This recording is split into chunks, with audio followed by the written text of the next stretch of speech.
नमस्कार दोस्तों, Bodhi lights YouTube channel में आपका दिल से स्वागत है। बहुत पुराने समय की बात है। मगध नाम के एक राज्य पर राजा वासुदेव का राज्य हुआ करता था। राजा वासुदेव एक बहुत ही परोपकारी और दयालु स्वभाव के राजा थे। जो कोई भी राजा के दरबार में फरियाद लेकर आता, वह मुंह मांगी मुराद पाता। उनके बारे में यह बात मशहूर थी कि उनके दरवाजे पर आने वाला कोई भी आदमी खाली हाथ वापस नहीं जाता था। एक दिन राजा के दरबार में एक आदमी आया। उसने राजा को प्रणाम किया और कहने लगा, राजन, मैंने सुना है कि आपका सामने जो भी फरियादी आता है वह कभी खाली हाथ वापस नहीं लौटता। अगर ऐसा है तो क्या 3 दिन के लिए आप मुझे अपनी राजगद्दी सौंप सकते हैं? आप महल में जाकर आराम कीजिए और मैं राजगद्दी पर बैठकर आपका राजपाट चलाऊंगा। राजा उसी वक्त राजगद्दी से नीचे उतर आए और फिर अपने दरबार में मौजूद सभी मंत्रियों और दरबारियों को आदेश दिया कि आज से ठीक 3 दिन तक सभी लोग इस आदमी के आदेश का पालन करेंगे। यह कहते हुए राजा ने उस आदमी को अपनी जगह पर बिठा दिया और खुद अपने महल में चला गया। वह आदमी 3 दिन तक बड़ी ठाठ से राजगद्दी पर बैठा रहा और पूरे राज्य पर शासन चलाता रहा। चौथे दिन जब राजा उसके पास आया और कहने लगा, भाई, आप 3 दिन तक इस गद्दी पर बैठ चुके हो, अब राजगद्दी से उतर जाओ और अपना रास्ता लो। यह सुनकर वह आदमी कहने लगा, राजन, पहले तो मैं सिर्फ इस इरादे से आया था कि आपकी दानवीरता की परीक्षा लूं। सच में मैंने जैसा आपका बारे में सुना था उससे कहीं बढ़कर आपके बारे में पाया है। लेकिन अब 3 दिन तक इस राजगद्दी पर बैठने के बाद मेरा इरादा बदल गया है। इस राजगद्दी उतरने का मेरा दिल नहीं चाहता। आपको तो सारी दुनिया ईश्वर का अवतार कहती है। मैं आपसे प्रार्थना करता हूं कि यह राजगद्दी और राजपाट ईश्वर के नाम पर मुझे दान में दे दीजिए। राजा ने जब उसकी बात सुनी तो मुस्कुराते हुए कहने लगे, लो भाई, यह राजगद्दी और यह राजपाट आज से तुम्हारा हो गया। अब तुम इसे संभालो, मैं चलता हूं। यह कहकर राजा अपने महल में वापस आ गए। उन्होंने रानी को सारी बात बताई। रानी भी महाराज की तरफ बहुत ही नेक दिल थी। उन्होंने शिकायत का एक शब्द भी अपनी जुबान पर नहीं आने दिया। राजा और रानी अपने दोनों बेटे को लेकर महल से बाहर निकल पड़े। जाने से पहले उन्होंने अपने राजसी वस्त्र त्याग दिए और साधारण वस्त्र पहन लिए। राजा को ईश्वर पर बड़ा ही विश्वास था। वह मन ही मन में सोचने लगे कि लगता है परमात्मा ने मेरे लिए कुछ और ही सोच रखा है। राजा अपनी पत्नी और दोनों बेटे को लेकर सफर पर रवाना हो गए। राजा सोचने लगा, कल तक मेरी सवारी के लिए सैकड़ों हाथी और घोड़े मौजूद थे, आज पैदल चलना पड़ रहा है। कल तक हजारों नौकर चाकर मेरे सामने खड़े रहते थे और आज कोई हालचाल पूछने वाला भी नहीं है। लेकिन राजा ने ऐसी हालत में भी शिकायत का एक शब्द अपनी जुबान पर नहीं लाया। पैदल सफर करते करते वह कभी 2 कोर्स चलते तो कभी 4 कोर्स, कभी कुछ खाने को मिल जाता तो कभी भूखे ही रहना पड़ता। मगर इस पर भी उसने परमात्मा पर पूरा भरोसा रखा और हमेशा परमात्मा का धन्यवाद करता रहा। कुछ दिनों तक इसी तरह पैदल सफर करने के बाद वे एक नगर में पहुंचे और एक सराय में जाकर ठहर गए। उस नगर के बाहर एक सौदागर का काफिला आकर रुका था। सौदागर अपने घोड़े पर सवार होकर नगर की सैर करता हुआ उस सराय की तरफ आ निकला जिसमें राजा और उसका परिवार ठहरा हुआ था। सौदागर की नजर जब रानी पर पड़ी तो उसे देखते ही उसने समझ लिया कि यह औरत किसी ऊंचे खानदान की है। वह मन ही मन रानी पर मोहित हो चुका था और उसने इरादा किया कि क्यों ना इस औरत से मैं विवाह कर लूं। मन में कुछ सोचकर वह राजा के पास गया। उसका हालचाल पूछने के बाद सौदागर राजा से कहने लगा, हुजूर, मैं एक व्यापारी हूं। मेरा काफिला नगर के बाहर ठहरा हुआ है। मेरी पत्नी को बच्चा होने वाला है और इस समय कोई ऐसा नहीं है जो उसकी देखभाल कर सके। मुझे आप एक बहुत ही नेक दिल और दयालु दिल के मालूम पड़ते हैं। क्या आप अपनी पत्नी को एक दिन के लिए मेरे साथ भेज सकते हैं? शायद उनकी वजह से मेरी पत्नी की तकलीफ कुछ कम हो सके, वरना मुझे तो लगता है कि वह जिंदा नहीं रह पाएगी। राजा और रानी सौदागर की बातें सुनकर कुछ घबरा गए। आखिर नेक दिल राजा ने रानी से कहा, रानी, अगर इस गरीबी की हालत में भी हम किसी के काम आ सके तो यह हमारे लिए खुशकिस्मती की बात है। तुम देर ना करो और ईश्वर न जाने उसकी पत्नी किस हालत में होगी। रानी ने अपनी जुबान से इनकार का एक शब्द तक नहीं कहा और उसी वक्त सौदागर के साथ जाने के लिए तैयार हो गई। सराय से बाहर आकर सौदागर कहने लगा, मेरा काफिला शहर से काफी दूर है और मुझे यहां पर आए हुए काफी देर हो चुकी है।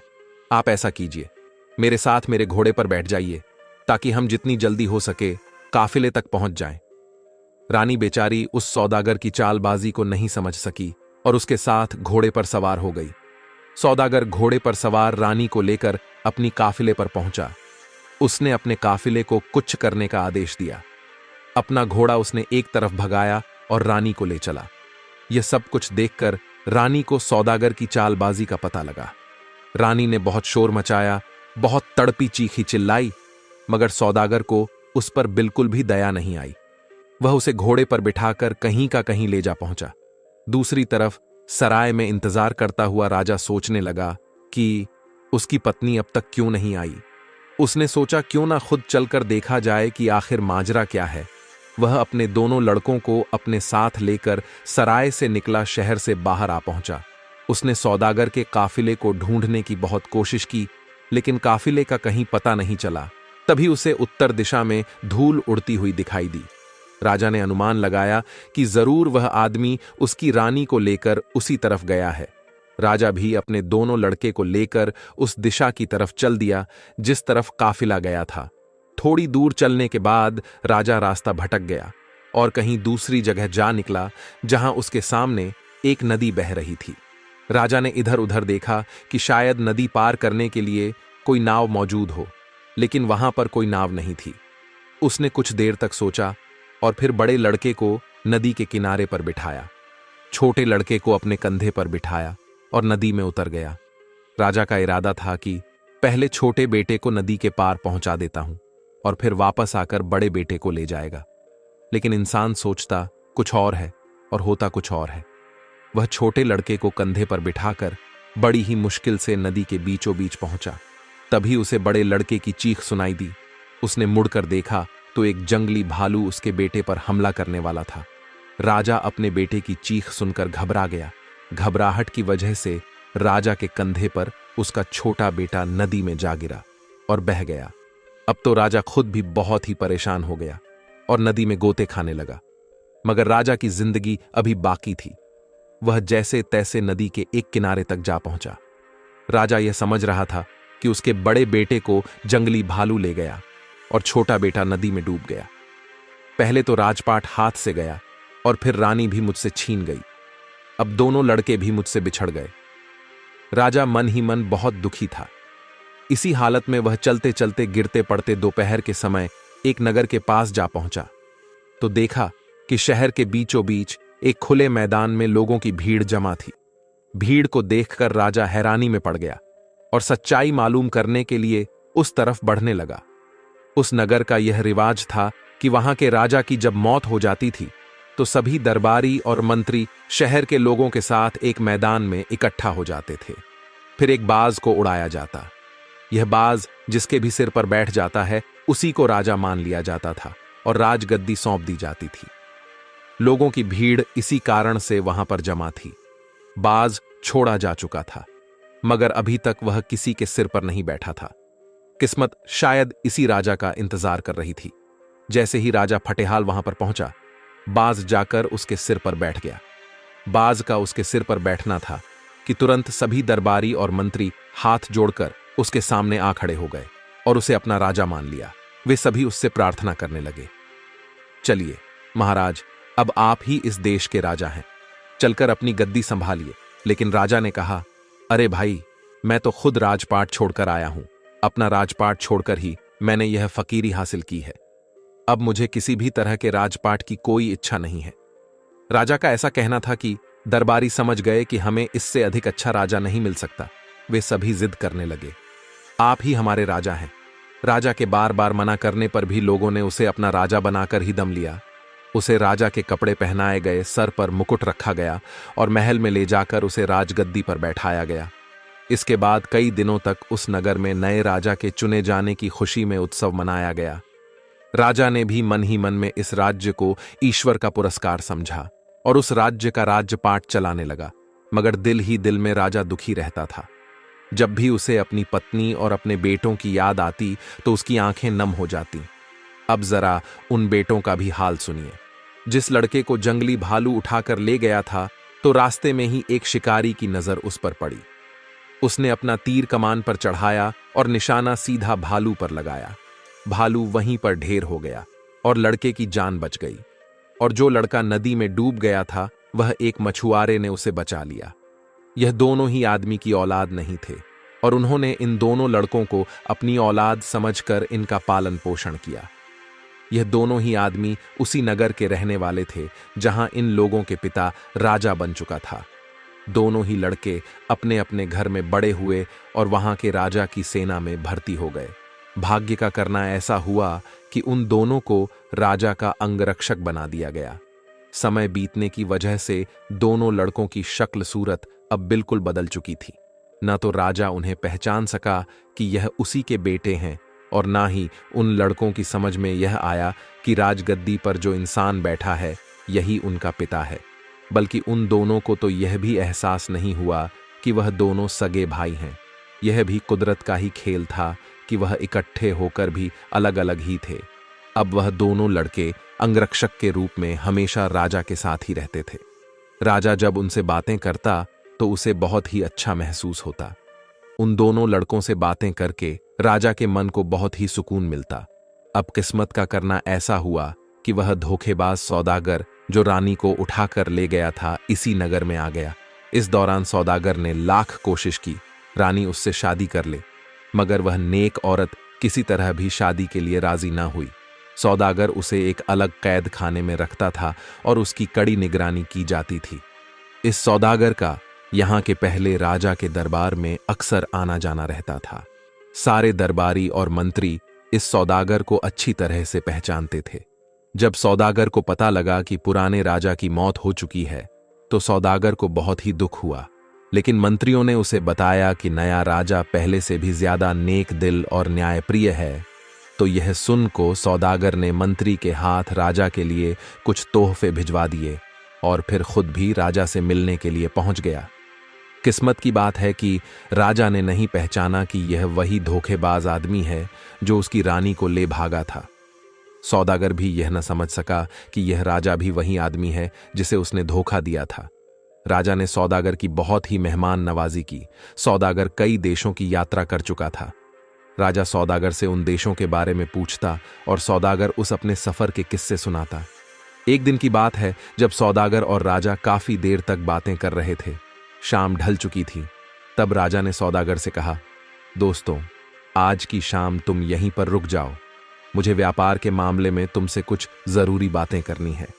सौदागर उस रात में महल में रह गया तो गया, लेकिन वह कुछ परेशान सा नजर आ रहा था। राजा ने सौदागर से कहा, परेशानी का कारण पूछा तो सौदागर कहने लगा, हुजूर, बात दरअसल यह है कि मेरी पत्नी पागल हो गई है। उसकी देखभाल मुझे खुद करनी पड़ती है। मुझे हर समय यह डर लगा रहता है कि कहीं पागलपन की वजह से वह कहीं भाग ना निकले और किसी मुसीबत में न फंस जाए।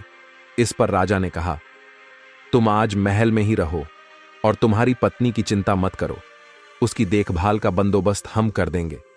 राजा ने यह कहकर अपने दोनों अंगरक्षक यानी उन दोनों लड़कों को सौदागर के काफिले में जाकर उस औरत का पहरा देने का आदेश दिया जिसमें सौदागर की पत्नी यानी रानी को रखा गया था।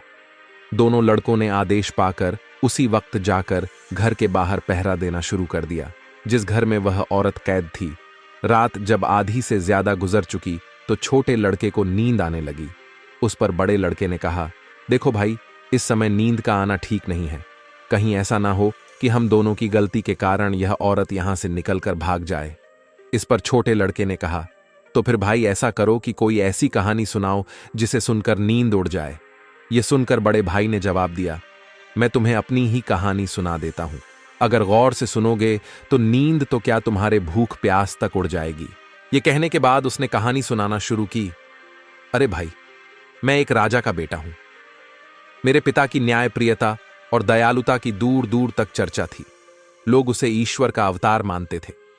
उसने अपना राजपाट ईश्वर के नाम पर एक आदमी को दान में दे दिया और फिर मेरी मां और मेरे भाई को साथ लेकर सफर पर रवाना हो गया। रास्ते में एक सौदागर ने धोखा देकर मेरी मां को भगाकर ले गया। हम दोनों भाई अपने पिता के साथ ही थे। आगे चलकर हमें एक नदी मिली जहां पर कोई नाव नहीं थी। मेरे पिताजी ने मुझे किनारे पर बिठाया और छोटे भाई को कंधे पर बिठाकर नदी के पार ले चले। अभी वह नदी के बीचों बीच ही पहुंचे थे कि मुझे एक जंगली भालू ने मुझे पकड़ लिया। मेरे चीखने चिल्लाने से मेरे पिता घबरा गए और छोटा भाई उनके कंधों से ऊचक कर नदी में जा गिरा।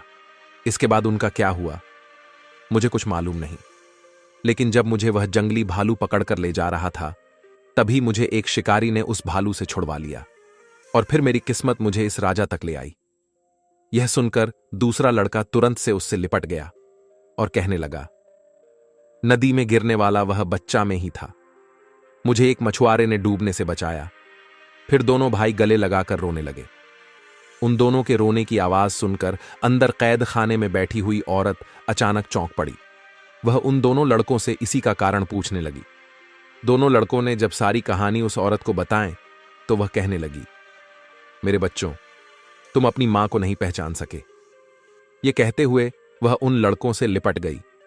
तब उनकी मां ने बताया कि मैं अब तक इस सौदागर की कैद में थी। दोनों लड़के मां मां पुकारते हुए उससे लिपट गए। उसके बाद भी दोनों उस समय राजा के पास गए और उसे सारी घटना कह सुनाई। राजा को अभी तक यह नहीं मालूम था कि सौदागर की कैद में जो औरत है वह उसी की पत्नी है, लेकिन अब उसे मालूम था कि वह औरत इन दोनों लड़कों की मां है। तो राजा ने यह फैसला किया कि वह इसी वक्त सारे मामले का दूध और पानी का पानी करेगा। उसने उसी समय उस औरत को लाने के लिए सिपाही भेजे। वह औरत जब राजा के सामने पेश हुई, जैसे ही राजा की नजर उस पर पड़ी तो राजा की समझ में सारा माजरा आ गया। राजा की पत्नी भी अपने पति को देखते ही पहचान गई और उसके कदमों में गिर गई। दोनों भाई भी अपने पिता को पहचान चुके थे और पिताजी कहते हुए वह राजा से लिपट गए। सौदागर ने जब देखा कि उसकी पोल अब खुल चुकी है तो वह वहां से भागने लगा, मगर राजा की सिपाहियों ने उसे यह मौका नहीं दिया। उसे गिरफ्तार करके कारागार में डाल दिया गया। अगले दिन राजा ने उस सौदागर का सारा माल जब्त किया और उसे मृत्यु दंड दे दिया गया। जब जरा उस आदमी की हाल भी सुनिए जिसने राजा से राजपाट दान में हासिल किया था। राजपाट मिलने के बाद वह बहुत ही मन चला और निर्दयी हो गया था। अपने खजाने को भरने के लिए उसने प्रजा पर कई तरह के कर लगा दिए। बेचारी गरीब प्रजा उसके जुल्म से परेशान हो गई। यहां तक कि मंत्री और दरबारी भी इस राजा से परेशान आ चुके थे। यह सभी इसी चिंता में रहते थे कि किसी तरह से वह अपने असली राजा को पता लगा पाए तो इस अत्याचारी राजा को हटाकर एक बार फिर से उसे बना दे। जब यह खबर उसे राज्य तक पहुंची कि उनका राजा एक नए राज्य का राजा बन चुका है तो एक मंत्री ने उस अत्याचारी राजा को जहर देकर मार डाला।